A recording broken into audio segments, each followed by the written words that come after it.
dans la vie et dans ta parole. Alléluia. Gloire à Dieu. Nous allons faire notre lecture dans le livre des Psaumes 119 au verset 9. Nous lisons pour la gloire de notre Seigneur Jésus-Christ. Je lis. Comment le jeune homme rendra-t-il pur son sentier? C'est une question qui est posée. Comment le jeune homme rendra-t-il pur son sentier? En se dirigeant d'après la parole. J'aime bien ces versets bibliques parce que c'est une question qui est posée et la question qui est posée aussi a la réponse, trouve la réponse dans les mêmes chapitres. Très souvent dans la Bible, si vous avez un verset, pour trouver la réponse de ces versets bibliques, vous allez peut-être parcourir encore d'autres versets, fouiller, et là vous trouverez la réponse. Mais ici, dans ces mêmes chapitres, dans ces mêmes versets, la question est posée. Et la question est posée, la réponse aussi intervient immédiatement.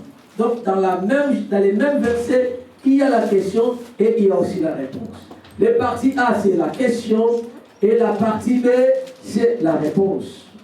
Et ici, on parle des jeunes gens.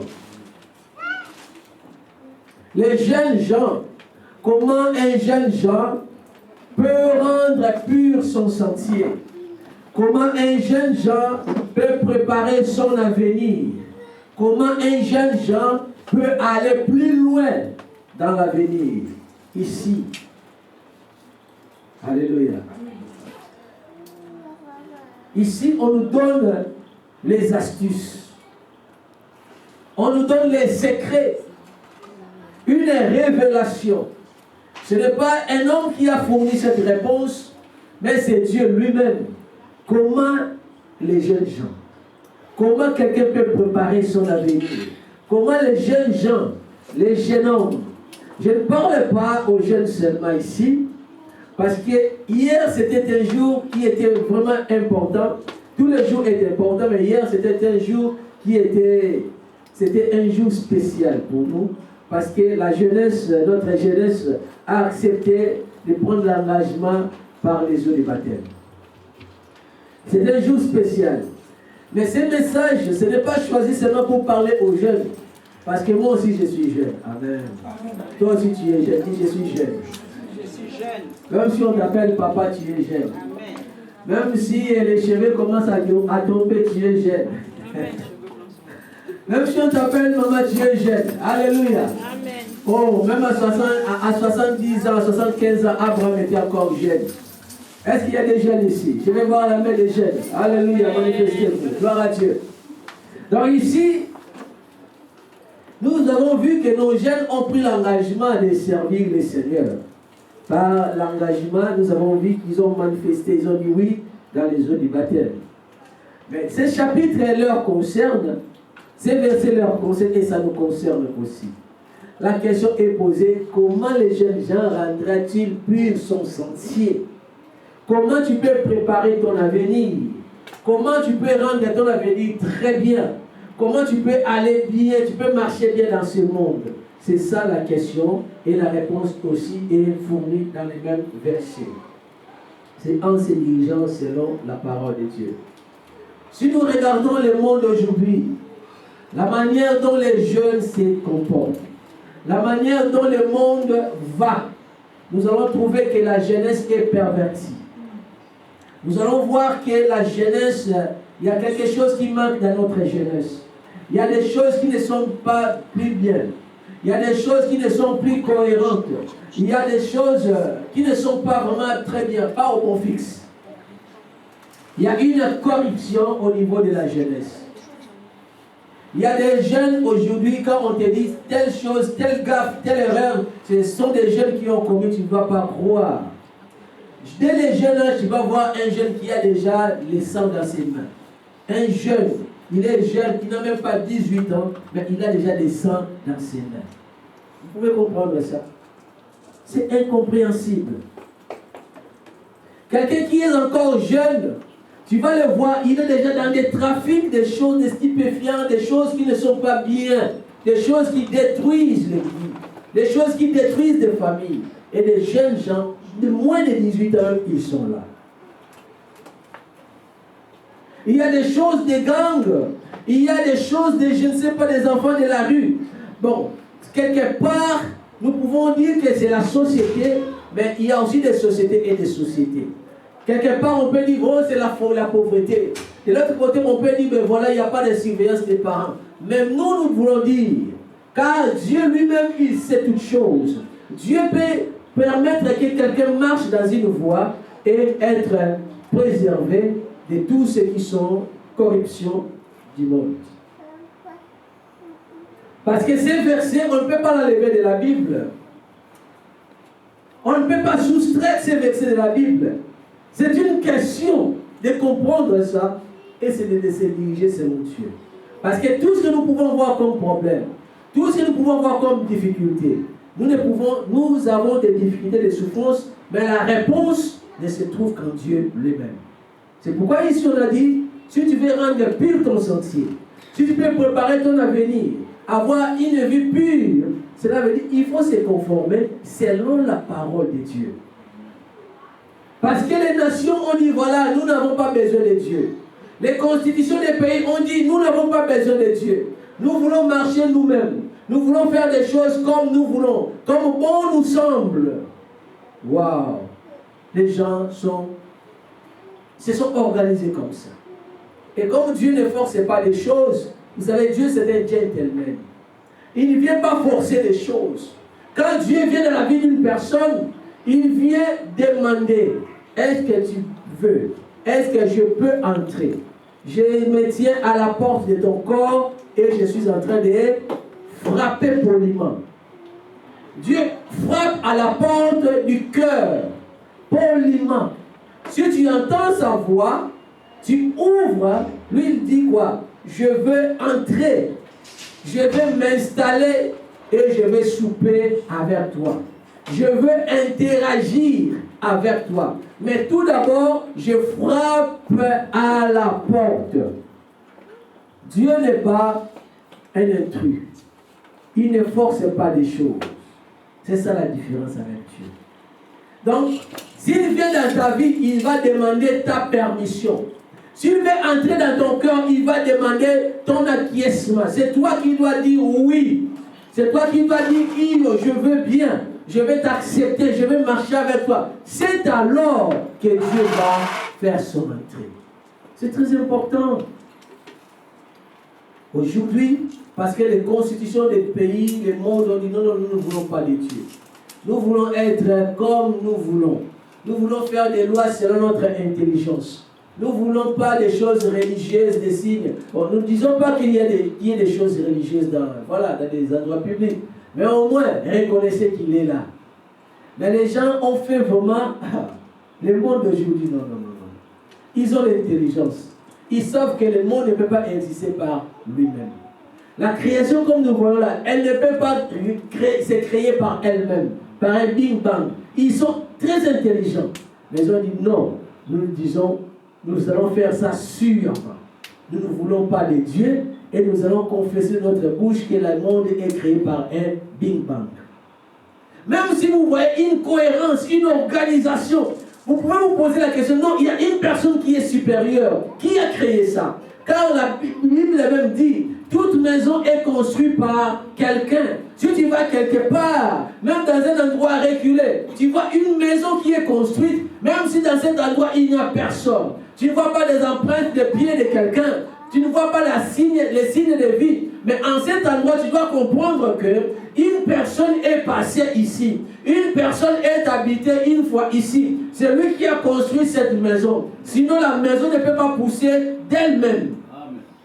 Les briques ne peuvent pas s'interposer d'elles-mêmes. Non, ça ne peut pas exister. Ça ne peut pas avoir lieu. Il faut qu'il y ait quelqu'un. Donc cela veut dire qu'il y a quelqu'un qui a habité ici et cette personne n'est plus là. Il est parti quelque part. Là, vous avez les signes qui avaient la vie en cet endroit.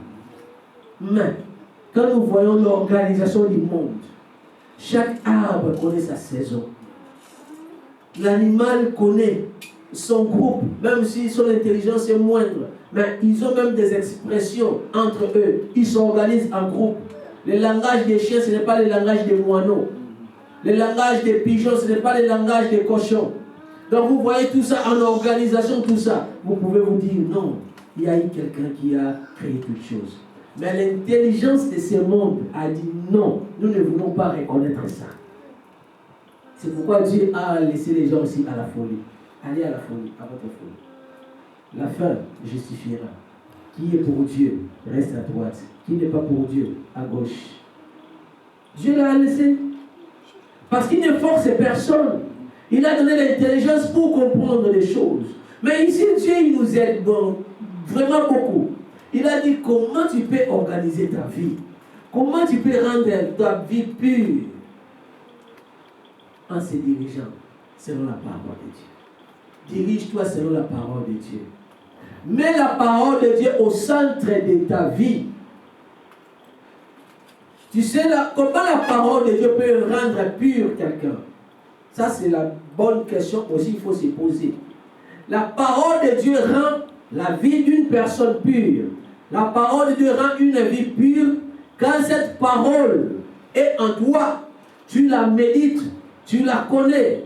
Tu médites cette parole et cette parole demeure en toi. C'est cette parole-là qui va changer ta manière de voir des choses. C'est cette parole qui va changer ton comportement. Si tu connais la parole de Dieu et que la parole de Dieu est en toi, au moment où tu vas insulter, si tu connais que la parole de Dieu, il ne faut pas insulter, la parole de Dieu fera quoi? Ça va changer ta façon de parler.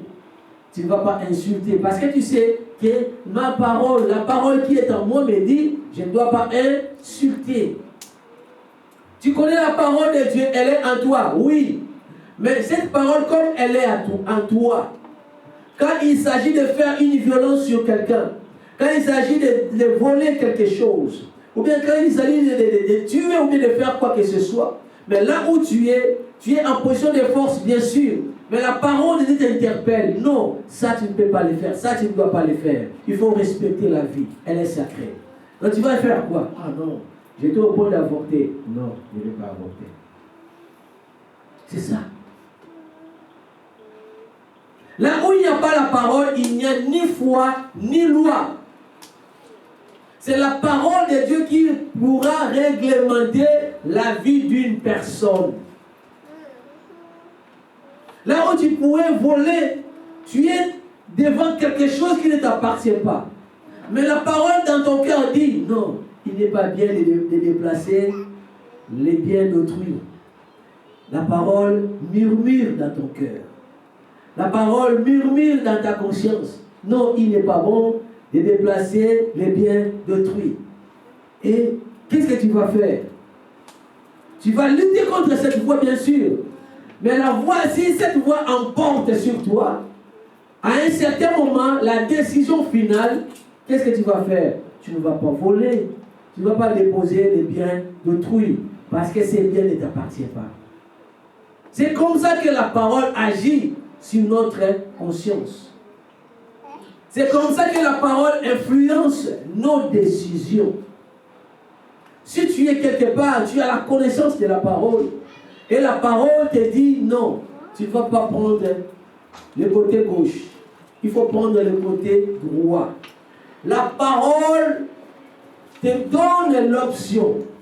Tu choisis cette option et tu vas vers le côté droit. C'est ça. La parole maintenant commence à te diriger. La parole maintenant commence à te montrer la voie à suivre. La parole, en ce moment-là, elle commence à purifier ta vie.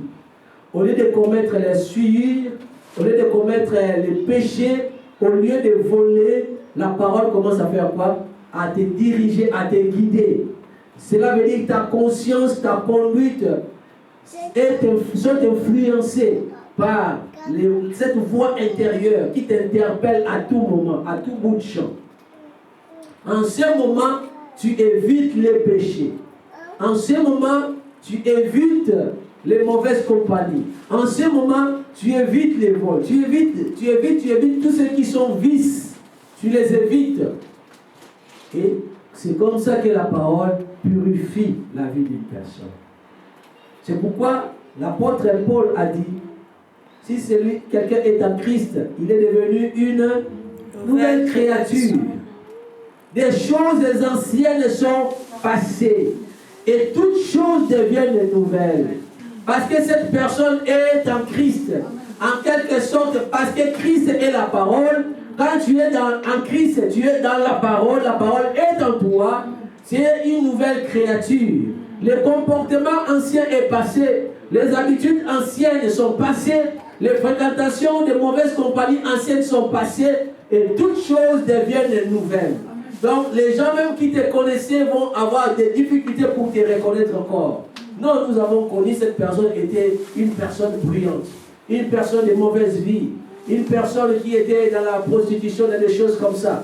Mais là, nous avons vu une nouvelle créature. Il n'est plus comme avant, elle n'est plus comme avant. C'est ça. Pourquoi? Parce que la parole a purifié sa vie.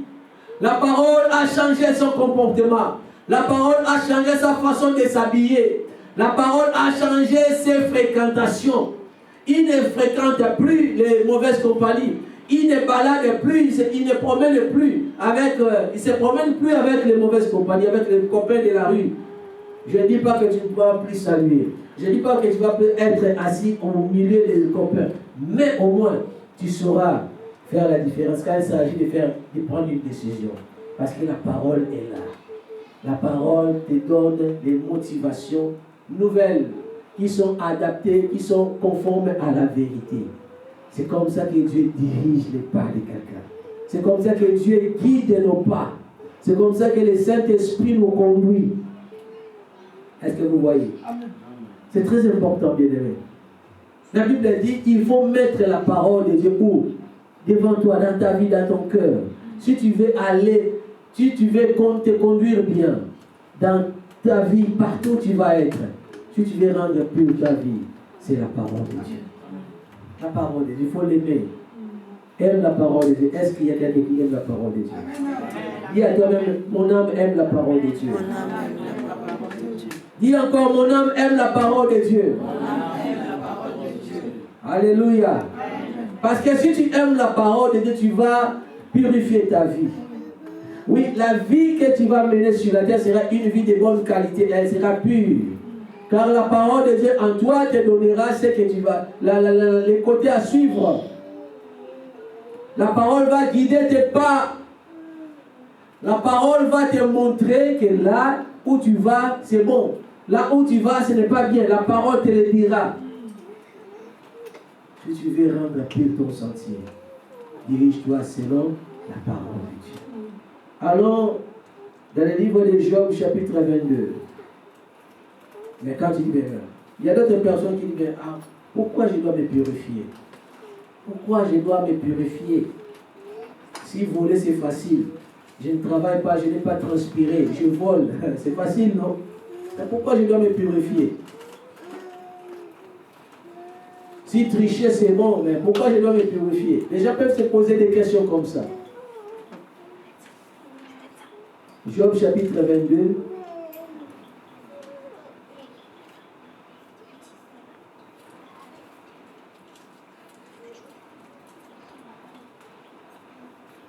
Au verset 30. Job chapitre 22, verset 30, nous lisons pour la gloire de Dieu. Dieu délivrera même les coupables, qui devra son salut à la pureté de tes mains. Amen. Il délivrera même les coupables, qui devra son salut à la pureté de tes mains. Si l'humilité est là, le coupable qui est là, il devra même le coupable qui devra son salut par la pureté de ses mains. La pureté, quand tu es pur, comme nous avons dit, comment les jeunes gens rendront pur son sentier. Le sentier est là. Le sentier c'est quoi? Le sentier c'est la vie. Dans la vie dans laquelle nous sommes, le monde dans lequel nous sommes, c'est un sentier. Parce que tu marches. Depuis que tu étais né, jusqu'aujourd'hui, tu vois que tu es en train de progresser, tu es en train de marcher. Donc les sentiers dans lesquels on dit comment les jeunes gens rendront pur son sentier, donc c'est la vie. Les sentiers c'est la vie. C'est le monde dans lequel nous sommes. C'est la société dans laquelle nous sommes. Ici, on nous a dit la pureté nous permet, par la grâce de Dieu, de recevoir de Dieu les saluts. Si tu gardes la pureté te sauvera. Amen. Amen. La pureté sauve. Vous êtes sans oublier que le but pour lequel nous sommes à l'église, c'est pour qu'à la fin du temps, nous ayons les saluts de notre âme. Nous venons à l'église pour que Dieu nous sauve au dernier jour. Nous venons à l'église pour que Dieu nous délivre, pour que nous ne puissions pas être parmi ceux-là qui vont souffrir dans le feu éternel. Nous venons à l'église pour fuir la colère à venir. Parce que ce monde passera. Nous voyons des étages, des grandes maisons, tout ça, des organisations, des sociétés. Mais il y a eu un commencement pour toutes choses et il y aura aussi une fin.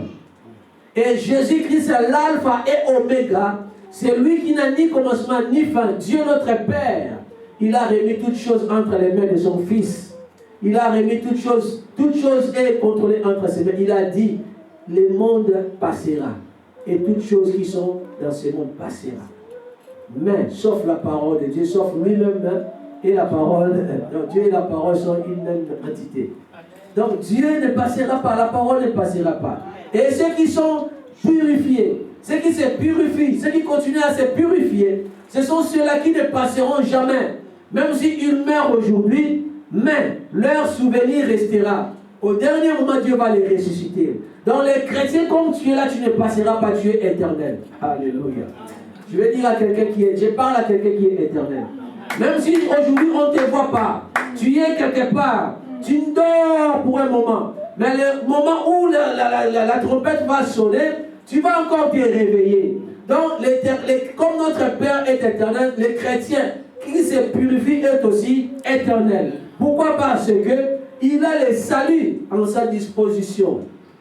Car ici, il a dit, il est écrit, Dieu délivrera même les coupables. Bon, quelque part, tu peux faire une erreur, parce que l'erreur peut arriver. Mais je te dis, toi qui te purifies, le salut est ton partage. Amen. Dieu te sauvera. Amen. Cherche seulement à te purifier. Amen. Cherche seulement à te purifier. Sépare-toi de ce qui est mauvais. Sépare-toi de ce qui est mauvaise compagnie. Sépare-toi des conseils des méchants. Sépare-toi des mauvais endroits. Sépare-toi de tout ce qui est vil, de tout ce qui est péché, de tout ce qui amène à la suivre. Sépare-toi. Le salut est notre partage. Dieu devra sauver. Il délivrera même les coupables. Quelque part, oui, il n'y a pas de juste, pas même un seul. C'est pourquoi ici on a parlé des coupables. Mais tu n'es pas vraiment coupable de l'essence du coupable. Amen. Parce que toi, tu es enfant de Dieu. Tu n'es pas coupable de l'essence du coupable. Il peut arriver, une erreur arrive, mais tu te purifies, tu réconcilies avec ton Dieu et tu continues ton chemin. Est-ce que tu vois? C'est comme ça que ça marche. L'erreur peut arriver, mais ne reste pas là. Tu peux commettre une faute, mais ne reste pas par terre. Il faut te relever. Beaucoup de gens commettent des erreurs comme moi. Ils commettent une erreur, ils disent, ah, est-ce que moi, Dieu peut m'écouter encore? J'ai commis cette faute, est-ce que Dieu peut m'écouter encore? J'ai commis tel péché, je sens que ma conscience, oui, me dérange, est-ce que Dieu peut m'écouter? Je vais dire à quelqu'un, Dieu écoute la prière des pécheurs, mais il est les péchés. Donc si tu reconnais que là où j'ai commis quelque chose, j'ai fait quelque part un péché, une erreur, une faute, ne reste pas par terre parce que tu es tombé. Il faut te relever. Il faut te relever. Ne reste pas par terre. Il faut enlever des poussières. Lève-toi et continue à marcher. Lève-toi et continue à avancer. Lève-toi et continue à progresser. Tu ne peux pas rester là. Combien de temps tu dois rester par terre parce que tu as commis une erreur? Non. C'est le moment de prendre la bonne décision. Et la bonne décision de te lever. Toute personne peut commettre une erreur. Ça peut arriver. Mais ce n'est pas une fin en soi. Et ce n'est pas cette erreur-là qui va permettre, qui va empêcher que Dieu ne t'écoute pas. Non. Ce que tu dois faire, il faut quand même reconnaître que c'est une erreur et demander ton pardon à ton Père. Et relève-toi, continue à marcher, continue à avancer. Alors, quand tu poursuis la pureté, quand tu poursuis la pureté dans ta vie, c'est cette pureté qui va te sauver. Même si quelque part il y a une erreur, mais Dieu va voir, non, c'est mon enfant. Il y a des enfants de Dieu qui sont véritablement des enfants et témoignés par Dieu lui-même. Ça, c'est mon enfant. Amen. Oui, c'est mon enfant. Je connais l'histoire d'une personne, il a commis une erreur, mais c'est vraiment un homme de Dieu. Il était vraiment un homme de Dieu, mais il a commis une erreur dans son parcours. Et quelque part, il était là en train de pleurer, pleurer, pleurer. Il ne voulait même pas voir l'extérieur. Il s'est enfermé dans sa maison. Il s'est recroquevillé dans son coin. Il ne voulait plus voir le monde extérieur. Il s'est retourné vers soi-même. À un certain moment, il a eu les témoignages. C'est ces témoignages que j'ai écoutés et je vous les transmets. Dieu lui a parlé, tu es mon fils. Oh, je suis ton fils. Mais pourquoi des choses comme ça m'arrivent? Bien-aimé, tu peux être fils, mais il y a aussi des choses difficiles qui t'arrivent. Amen. Un enfant qui est légitime, parce que tu es légitime, ton père, il aura la facilité de te corriger. Est-ce que vous le savez? Très souvent, quand l'enfant n'est pas légitime, on a peur de le corriger. Qu'est-ce qu'il va croire? Il va croire que je suis méchant envers lui. Il va croire que je le maltraite. Il va croire que parce que je ne suis pas son génital. Il va croire. C'est pourquoi on se réserve des fois. Mais tu sais, c'est mon enfant légitime. Oh là là. Donc tu les corriges pas pour les faire mal, mais tu les corriges avec une dureté pour les redresser. C'est comme ça que ça marche. Est-ce que vous le savez? Parce que tu es légitime, il y aura des choses qui peuvent arriver. Et quand Dieu te corrige comme ça, il ne faut pas dire qu'il est méchant. Non. Dieu poursuit toujours des buts meilleurs pour nous. Il a toujours des projets de bonheur pour nous. Il poursuit des choses meilleures pour nous. Même si aujourd'hui tu ne les vois pas, tu les verras arriver. Même si aujourd'hui tu ne les touches pas, un jour tu les toucheras. Et quand cela arrivera, tu dis, oh là là, j'étais à l'école de Dieu. J'étais à l'école de Dieu. J'étais à l'université de Dieu. Il m'a taillé, il m'a corrigé, il m'a redressé. Et je me tiens bien maintenant. J'ai acquis l'expérience, j'ai mené l'expertise. Je peux faire des choses maintenant mieux parce que j'ai acquis la maîtrise de soi, la patience, la persévérance, et je peux aller plus loin encore. Je peux lever encore la tête contre les dangers qui pourront arriver devant moi. Parce que Dieu t'a donné déjà une référence, une force. C'est ça avec Dieu. Les enfants, Dieu les corrige comme ça. Parce que tu es légitime, si tu es son enfant, oui. Et il peut te corriger par des choses dans lesquelles tu es coupable. Tu sais, ici, vraiment, je suis coupable. Je suis coupable. Les voies de Dieu sont insondables. Si Dieu veut corriger de foi, tu vas dire, oh, celui-ci, moi, je crois, non, il ne connaît pas Dieu. Non, Dieu n'est pas dans sa vie. Il souffre comme ça, là. Ah, non. Et surtout, moi, là, lui, là, non. Ce n'est pas un serviteur. Il souffre comme ça, là. Il manque même ça, là. Non. Ben oui. Des fois, les gens ont une mauvaise façon de voir les autres. Ils les regardent, au lieu de les considérer comme tels, ils les regardent par rapport à ce qu'ils ont. C'est les avoirs. Non. Et le monde aujourd'hui calcule les gens, valorise par rapport aux avoirs. Qu'est-ce qu'il a? Il vaut les milliards. Il vaut les millions. Amen. Non. My God. Moi, je te regarde. Est-ce que tu as Dieu dans ton cœur? Est-ce que Christ est formé en toi? C'est ça l'essentiel. C'est ça qui est très important. Parce que le matériel peut s'envoler. Le monde passera. Mais ceux qui vont rester, C'est ceux-là qui ont la parole de Dieu en eux. Alléluia. C'est ceux-là qui ont Christ formé en eux. C'est ceux-là qui sont enfants de Dieu. C'est ceux-là qui marchent dans la pureté de vie. Car Dieu les sauvera au dernier moment. Le salut est ton partage. Dis le salut est mon partage. Le salut est mon partage. I love you, Jesus. I love Jesus. Au nom de Jésus-Christ. Alléluia. Nous sommes à la fin, mais je vais conclure ici. Pour dire que les jeunes gens, tu rendras pur ton sentier. Les sentiers, c'est le monde. Les jeunes gens, c'est toi. Même si tu es vieillard, tu me suis par la voix de cette vidéo. Par ces messages, je m'adresse à toi. Il n'est pas tard pour changer de vie. Tu rendras pur ton sentier par la parole de Dieu. Si tu te diriges selon la parole de Dieu, la parole de Dieu va changer ton comportement. La parole de Dieu qui demeurera en toi va parler au moment où tu veux prendre une décision. Tu écouteras cette voix intérieure qui te dit ne fais pas ça. Fais ceci. Ne fais pas ça. Ne va pas là-bas. Va vers cette direction. Et c'est cette voix intérieure. Ce n'est pas ta voix intérieure, mais c'est la parole de Dieu. Les versets de la Bible. C'est pourquoi la parole de Dieu, il faut la méditer, il faut l'aimer. Car cette parole, quand tu la médites, elle restera en toi. Et c'est cette parole qui restera en toi qui sera maintenant le réma. C'est ça qui va te parler. C'est la parole que tu médites qui restera en toi. C'est cette parole qui va te parler. Pas la parole de la Bible. Oui, tu peux bon méditer la Bible, mais si la parole n'est pas en toi, la parole ne te dira rien du tout et ne te guidera pas. Il faut que quand tu médites, la parole demeure en toi. Parce que tu as fait rencontre avec Jésus-Christ. Donc il y a un dépôt en toi où la parole de Dieu va rester.